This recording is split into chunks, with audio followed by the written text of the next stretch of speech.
And in this lesson, we're going to be talking about how to paint rocks and boulders, how to make them look three-dimensional, solid, and heavy.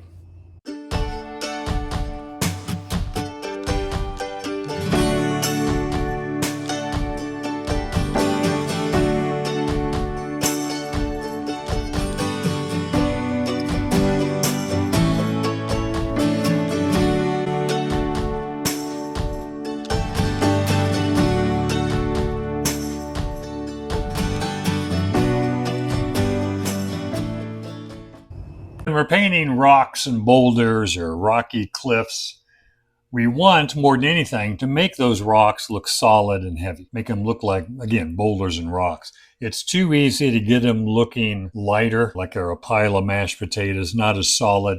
Getting them looking solid, heavy, three-dimensional is what we're after. So there's four things I want to talk about in painting the boulders. First one is at least three values to show the form. One value, it's very flat. Two values, not as flat. Three values makes it a bit more three-dimensional. The more angular the lines of the rocks are, the better. If we use one big line to kind of round off the rocks, that's going to make them look a bit more mushy. But the minute you're using straighter lines, even if it is a rounded rock, use shorter, straighter lines to make it look more three-dimensional, more solid. You can see these angular lines go a long way to make it look more solid and heavy. Big rounded off lines tend to make them look lightweight, kind of mushy. Then variety of shapes and sizes. If you're not consciously thinking of creating different sizes and shapes, then you're going to end up with a lot of them looking the same. But if you're conscious of separating the shapes, it'll always work a lot better. And here in this painting by Edward Pothast, he's got a variety. All these rocks are all different shapes and sizes. Really not any of them the same. So variety of shape and sizes. And number four is use grade color. So you can have different colors on the rocks. You can see he has orange, kind of a light blue violet, kind of a greenish color in here, but they're all grade. So we want to mix colors that maybe are a definite color, but a very muted or grade color. So let's look at some different paintings by different artists showing rocks and boulders. This one is Edward Pothast, early American Impressionist. And you can see he's got definite three values on these rocks. More, probably, on most of them, but at least three. You got the light here, halftone, and then shadow. Here you have a light, thin light on top of this rock, then an overall dark, and then a darker dark. So three values, if not a light, halftone, shadow, then a light, two shadows, or a shadow and two lights, something that gives it three values at least, and a fourth value for maybe the darkest accent or the lightest highlight. But the three values will make the form turn. And you can see how angular his lines are on the edges of these rocks. Nothing is just quickly rounded off like that. It's not going to look as heavy. And then the grayer colors. And when I'm trying to mix grayer colors, I can make a decision on the color, like this is a red orange and that's an orange. This is kind of a yellow green. I'm going to use the complement to gray it. So in orange, I'm going to use blue. So blue and orange, add the blue until the orange gets very, very gray.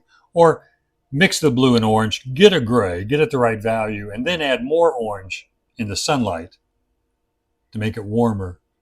And in the shadow, blue and orange, make a gray that's the right value, then add more blue to get it a bit cooler. Now he's really jumping around color-wise. He's got violets, oranges, but using the complementary colors together to mix a gray and then make it a definite grayish color. Here's some cliffs by Edgar Payne, not rocks or boulders. I say really huge boulders. The cliffs are. Here's a smaller boulder there, but it's all the same thing. We want to make this look three-dimensional. And you have to have value change. Now these rocks are all in shadow, but he's got a value here, a little lighter shadow, and then the angle of the cliff angles back, a little bit darker. So he's got two values there. Then the value changes again with this kind of greenish red, and it kind of comes out that way. Then it changes again, it gets a little darker. And that has that form because of the value change. So think in terms of value changes to give it form. At least three. And he's got the real dark accents as well. Same thing here. This has the feeling of going back, then coming straight out, and then up, and then down, and over, up again, down. Just the way he has the values laid out really shows that rocky form in there. And that's what we're after. That solidity, heavy rock look with a lot of form, using at least three values. And color-wise, he's got the mountain here, or the rock or the cliff there is an orange and blue, or orange and violet. The violet mutes the yellow-orange, probably more yellow-orange than orange. And over here, more of a red-orange. And using probably green or violet to get these muted, even more grayer colors, and that patina on the rock as well. Now this one is kind of a close-up detail of Jack Wilkinson Smith, early California Impressionists. But this one also, the color is more of a yellow-green. So to get that grayer color, the complement of yellow-green, if you look at a color wheel, the opposite is yellow-green, red-violet. So I would use cad yellow light and ultramarine blue, get the right value of that yellow-green. Then I would add a little bit of alizarin crimson to it, or gradually add crimson to it till I've muted it enough. Now red violet's the complement, but also violet, blue violet would work also. It'd give you just a different color. But that's the basic idea here, is using the complement. Now some of these artists also used black to gray the color, so you can mix a yellow-green and add black to it until it gets gray enough. And you won't see very many just flat gray. You're not mixing black and white and just getting a gray.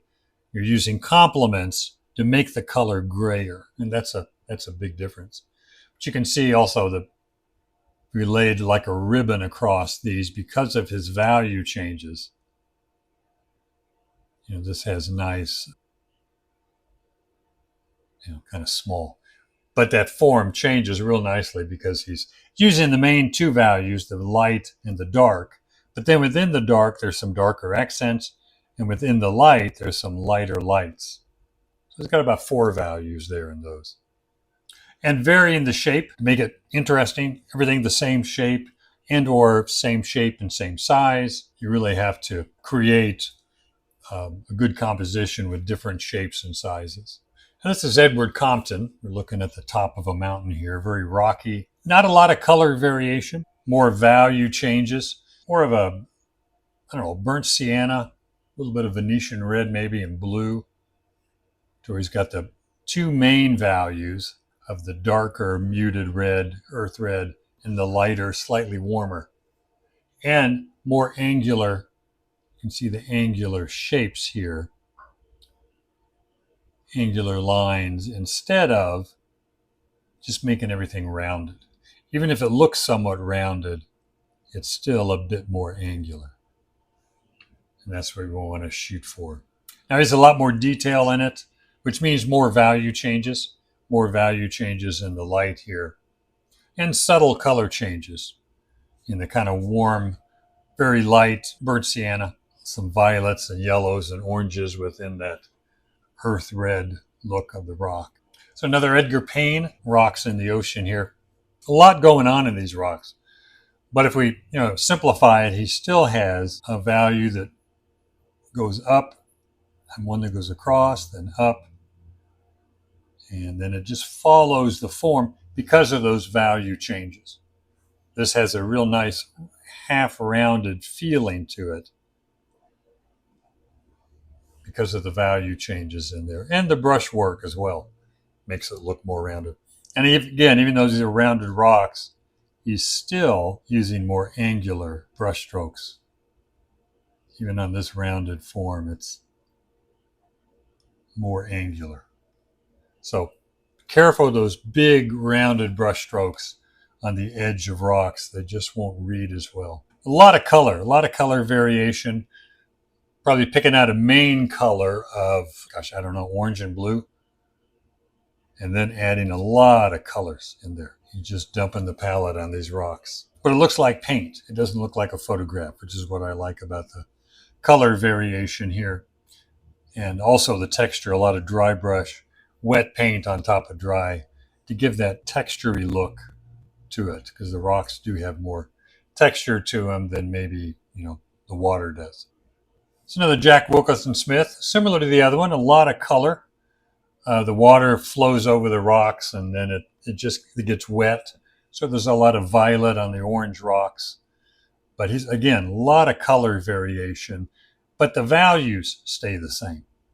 So and by that I mean if we desaturate this, now we're left with just values. You have your dark value here, your lights, and a little lighter light and a little darker dark. So 4 values. But he's got a lot of color. Green, the yellow, orange, violet, blue violet. A lot of going on color-wise, but the values are kept real simple. And that helps it to read well. So you can have a ton of color within the lights as long as they're all somewhat the same value, or they hang in the light area. Same thing in the shadow. You can have a bit more color in the shadow, not as much as in the lights, because shadows don't typically have as much color. But 1 or 2 color changes, but keep the values real simple. It's another Edgar Payne. And again, the value changes within the rock here. You've got a lighter shadow here, darker here, kind of a half tone, and then darker again. And those 4 value changes give this shape, they really make this shape in the painting look 3-dimensional. It really does scoop out like that. Now, if you didn't have these right value changes, if it was just one dark value, it wouldn't read as well. It wouldn't have that feeling of really being scooped out, so that it kind of reads like that instead of reading like that. It doesn't do that. And there are nice sharp edges, somewhat, more angular color. It's a red to reddish orange rock. So you can see he's using green, some blues, some yellow greens, violets. He's using a lot of color within the reddish orange to make it muted in some areas. Some areas is pretty strong, getting really nice color. And it looks like paint. It doesn't look like a photograph, because he's using color to make it more interesting rather than just copying what he sees. And I'm assuming he painted this from a sketch from there or painted it on the spot. But he did use some photography. So another Jack Wilkinson Smith, early California Impressionist. Again, it's a very grayish rock color, but it has a little bit of a bluish green feel to it. So ultramarine blue with a little bit of ochre to create a bluish green, or viridian or phthalo green. This may be a bit of ochre in it. Then adding the complement. Blue-green would be a reddish orange, or a red would work as well, or even a red violet, but enough to get a muted grayish green, whether it's a blue-green. I wouldn't say a green, or grayish blue-green to maybe grayish blue. And again, these values really give it some form. This comes up and over, and it really does a good job using at least 3 values to show the form on there. And again, the sharper edges on the outline. You'll see a lot of these paintings, you don't really find many rounded off rocks, because you might find more rounded off rocks in rivers. They tend to be more rounded, but these paintings, they just have more angular feel to them. They're just staying away from really rounded rocks, because those really emphasize the heaviness and the rock-like feel of a rock. Sharp edges, very angular edges, or of an orange to red orange, maybe even just burnt sienna and white with a little bit of violet in here, or blue to mute the sunlit rocks. And then the burnt sienna with a little bit of blue or violet. Now, he doesn't mute the colors too much here. His colors here are really strong. really bright. And this really bright blue, blue violet, violet, red violet colors in the background really make these kind of yellow orange rocks really pop out. And again, I think of burnt sienna, but you can see this value change right here, real important. And then he's got the light in here. This darker kind of half tone makes the rock flat on top.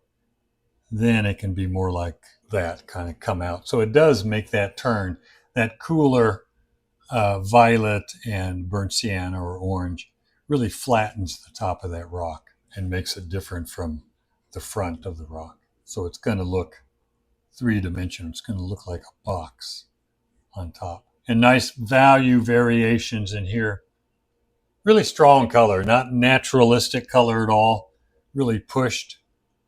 And I find it really, really interesting. This is Wilson Hurley, mid to late 20th century and some 21st century. Painter out of Oklahoma.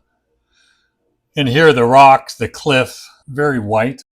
With the value changes that he has, it just has the feel of coming like that, and then down, and then out. And you can do that all over. It just has that feeling. Some of it is with the direction of the brush strokes, but it's those value change that make it read right. And that's what's important about the rock, is to show the form and the shape and the angularity of it. And here, just white and a little bit of ochre or orange, or even white and burnt sienna, something warm to make it stand out. So it's not very gray because it's just so light. It's the lightest thing in the painting. Here's another Edgar Payne. Again, you can see the angularity of the rocks with sharp, straight lines on the edges. Nice value changes, even though the brush strokes are breaking up the values, like the lights here. They're choppy. They kind of break up some of the lighter areas on the rocks, but they still hold together as light. In other words, this looks lighter, this looks a little darker. Definitely lighter there, definitely darker there. A really strong color here, this bright orange, almost straight from the tube, kind of reddish orange. And this is probably a sunset where the sun is very low and it's just blasting those rocks. Nice painting. Now here's another Edward Pothast. Again, very angular lines, making those look really sharp and heavy, solid. Here it's pretty much just two values. You could have gone a light, light, and half tone, and then dark. And he didn't. I mean, it still reads real solid, but that would have turned that a little bit more. This is more light. This is a half tone, so that turns a bit more. But nice color. And this is more of a violet and yellow color scheme on the rocks.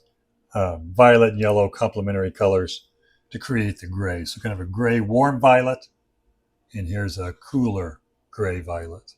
It really offsets the really warm water. There's one of mine. This is a canyon in Arizona, Madera Canyon. A lot of rocks. This is a small 9x12 I did there. I've tried to group these rocks together so that I painted them in as a big mass. And then came back and found the shadow pattern that, went in there, filled that in, filled in the lights, then came back with a few dark accents, well placed, to kind of separate the rocks without going in and just outlining all the rocks. I don't want to do that. So you can see within the lighter shadow, there's just these little dots and dashes of a dark accent that kind of separates the rocks. Then placement of these light shapes, just white and orange and white and yellow ochre. That way I'm not painting every single rock separately. I'm painting them as a mass first, then gradually breaking them up using the three values.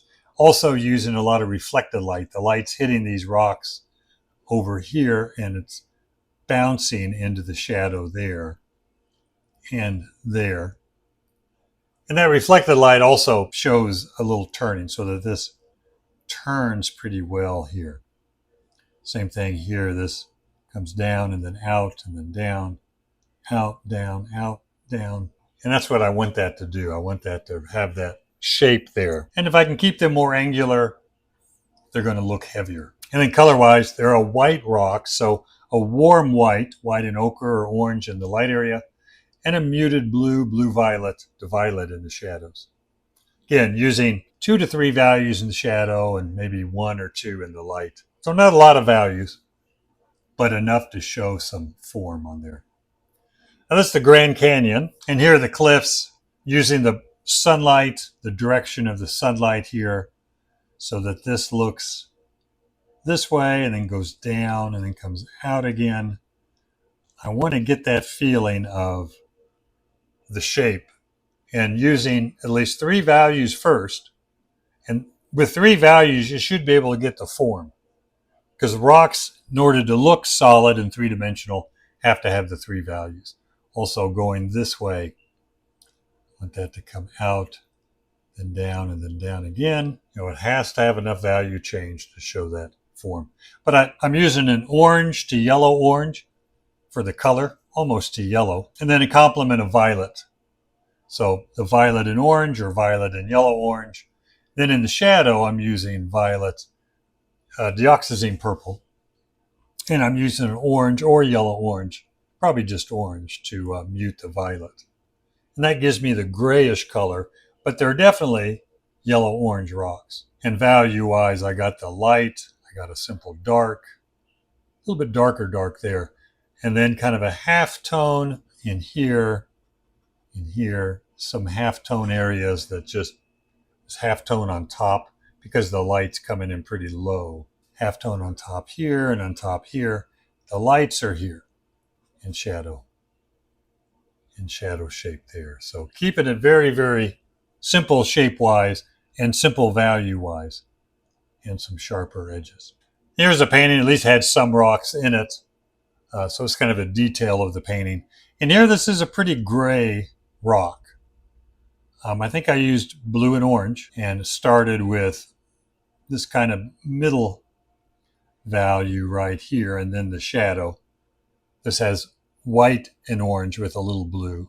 This is white and blue, or blue with a little orange. I don't know if I put any white in that or not in the shadow. But starting with those 2 values, then adding the lighter white and orange with less blue on the very top plane that catches most of the light. So pick a color, gray it, and come up with 3 values, and keep your lines angular and at least 3 values.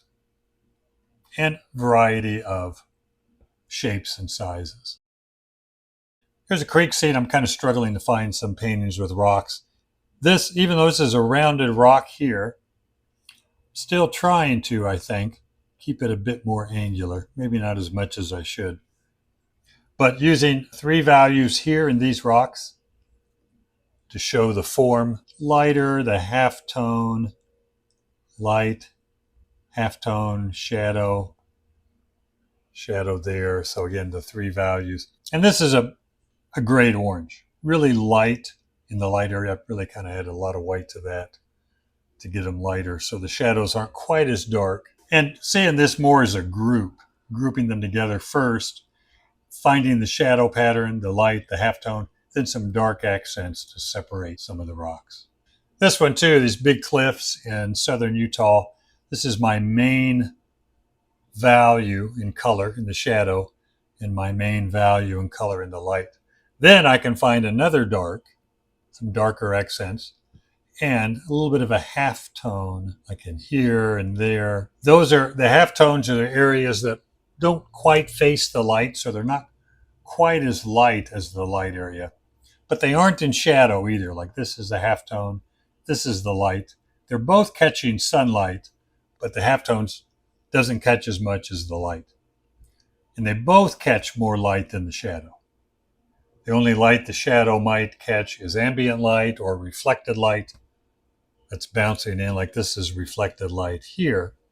A little bit of ochre scrubbed in there from the light coming down in the grass and bouncing back into the rock. And again, trying to make it look like if I laid a ribbon down here, that these would have a lot of, if I get my values right, it should read, like that. As if you're laying a ribbon down over the form, it'll follow the form. But start with simple values, a simple dark and a simple light, then another value or two in the shadow, and maybe a value or two in the light. Usually try and keep it to 3 to 4, but sometimes you could use up to 5. It's in Arizona. Again, I grouped these rocks together all in one big mass. Didn't want to spend too much time on them as far as getting detail. Had nothing to do with time. I just didn't want a lot of detail, so I'm using a simple light and dark, trying to vary the sizes of the darks and the lights. Otherwise, they're all going to look the same. And with a few darker accents and some softer edges, but keeping that real simple, and then getting the light, the halftone, and the shadow on these. Shadow, halftone, light. And that shows that form, that makes the form come in and out. And again, keeping everything kind of angular. Even my trees, I try and keep more angular. Shapes that I want to be more solid, I'm going to have more angular lines in. I think I have one more. Well, this is a pastel, little color study I did. Some cliffs in southern Utah. Here I've got a kind of a reddish violet rocks. So I've got red violet here with some orange in it to warm that red violet, to make it look sunlit. And then the shadow is the slightly darker red violet with some blue to make it darker and cooler. But I'm finding that pattern of light here. Trying to be more angular, not too rounded off. Pretty much just have, I have 3 values. I have the light, the dark, and then a darker dark in here in some areas. But this gave me kind of the overall color scheme or pattern of what the oil painting would be. Again, rocks are more than just lumps sitting there. We have to be purposeful in thinking about their shape, the value, and the color.